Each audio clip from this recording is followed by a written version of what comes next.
الرحیم الحمدللہ رب العالمین والصلاۃ والسلام علی رسول کریم۔ میں ڈاکٹر عبدالحمید مخدوم حیدرآباد آپ سے مخاطب ہوں۔ میرے سامنے اس وقت یونیفارم سول کوڈ یعنی یکساں نظام قوانین میرے پیش نظر ہے۔ چنانچہ تقریباً ایک مہینے کے اخبارات میں اس عنوان پر مختلف مضامین شائع ہو رہے ہیں، اور خود ہمارے ملک کی آنریبل سپریم کورٹ نے بھی حکومت سے مطالبہ کیا کہ جلد سے جلد حکومت ہندوستان میں یکساں سول کوڈ نافذ کرے۔ پھر اس کے کچھ ہی دنوں کے بعد میں دہلی ہائی کورٹ نے بھی یہی مطالبہ کیا حکومت سے کہ وہ ہندوستان میں یونیفارم سول کوڈ نافذ کرے۔ اس بارے میں میرا اپنا خیال یہ ہے کہ ہندوستان کی دستور کو بنانے میں جو بڑے بڑے اسکالرز تھے اس میں کوئی مسلم وکیل یا مسلم دانشور یا کوئی مسلم اسکالر موجود نہیں تھا۔ اگر وہ ہوتا تو بہت سارے قوانین کے بارے میں وہ اپنی رائے ظاہر کرتا۔ خود اسلام کے اندر جو قوانین آئے ہیں، شادی بیاہ، نکاح طلاق، وراثت کے جو مسائل آئے ہیں، اس کے بارے میں وہ ضرور اپنے رائے کو رکھتا۔ خصوصاً خواتین کے بارے میں جو حقوق عورتوں کو اسلامی قانون نے دیے ہیں، وہ سب سے اعلیٰ، سب سے ارفع اور سب سے زیادہ پریکٹیکیبل اور برسہ برس سے جو ہے 1400 سال سے اس پر عمل آوری ہو رہی ہے، نہ صرف ہندوستان میں بلکہ دنیا کے دیگر ممالک میں جہاں بھی مسلمان بستے ہیں وہ انہی قوانین پر عمل پیرا ہے۔ تو سپریم کورٹ یہ اس بات کو اچھی طرح جانتی ہے کہ ہندوستان میں ایک تو ذات پات کا نظام ہے، اور اس نظام کے تحت مختلف ذاتیں ہیں، مختلف جو ہے لوگ ہیں، اور ان کے ہر ایک کے جو ہے شادی بیاہ کی رسومات الگ ہیں، ان کے پاس جو ہے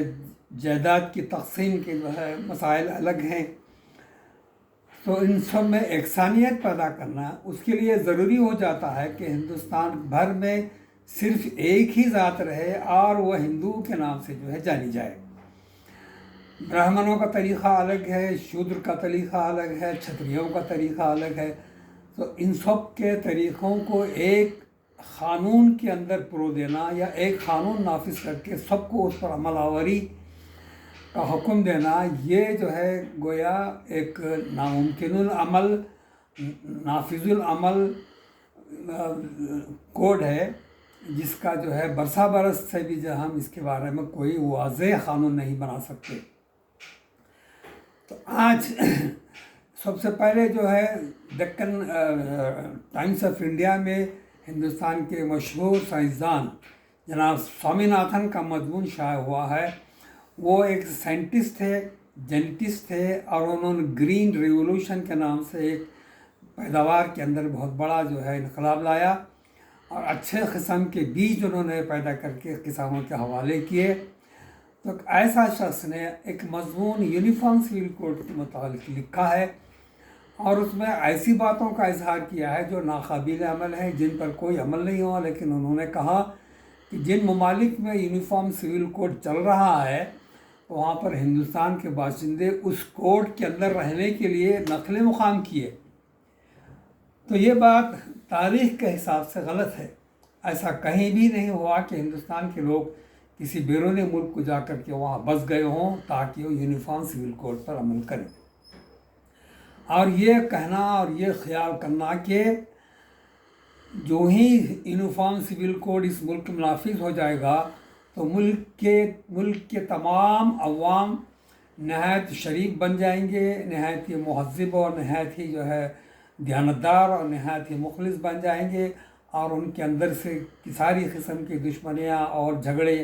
اور فسادات ان کے ختم ہو جائیں گے۔ یہ تصور کرنا بھی صحیح نہیں ہے۔ پھر اس کے بعد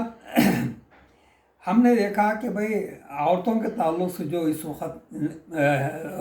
غیر مسلموں کے اندر جو پایا جاتا ہے کہ عورتوں کو جائیداد کی تقسیم میں کوئی صحیح نظریہ نہیں ہے، وہ صرف یا تو بڑے بیٹے کے حوالے ہو جاتی ہے یا پھر بڑی بیوی کے حوالے ہو جاتی ہے۔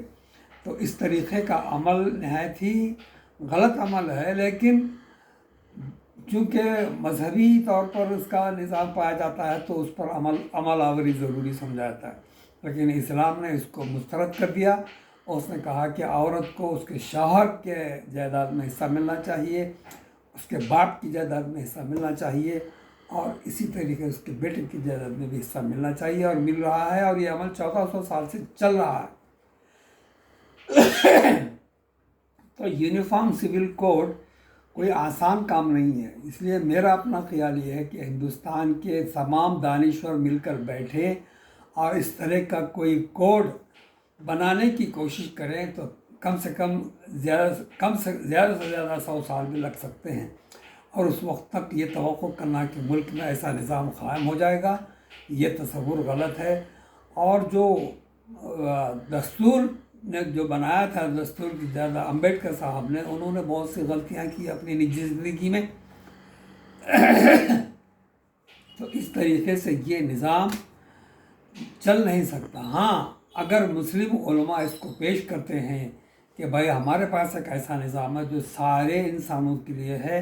اور وہ چل رہا ہے، اگر اسی کو ہندوستان میں نافذ کیا جائے تو بہت آسانی سے اس پر عمل آوری ہو سکتی ہے، لیکن ہمارے علماء اور دانشوروں میں ایسا کوئی نظریہ، ایسی کوئی خواہش جو ہے نظر نہیں آتی کہ جو میڈیا میں جو ہے آئے۔ تو ہماری خواہش ہے کہ ملک کے دانشور دستور کی جو ہیں وہ اسلام کے اس قوانین پر جو ہے غور و فکر کریں، اس پر مذاکرہ کریں اور دانشوروں سے اس کی رائے لیں، اگر وہ اس کو مناسب سمجھتے ہیں تو اس ملک میں اس کو نافذ کریں، تاکہ یونیفارم سول کوڈ جو دفعہ 44 کے اندر اس میں ذکر آیا ہے وہ نافذ ہو سکتا ہے اور ملک میں امن و شانتی قائم ہو سکتی ہے۔ میرے اس بیان کو جو ہے آپ غور کریں اور دانشور حضرات جو ہے اس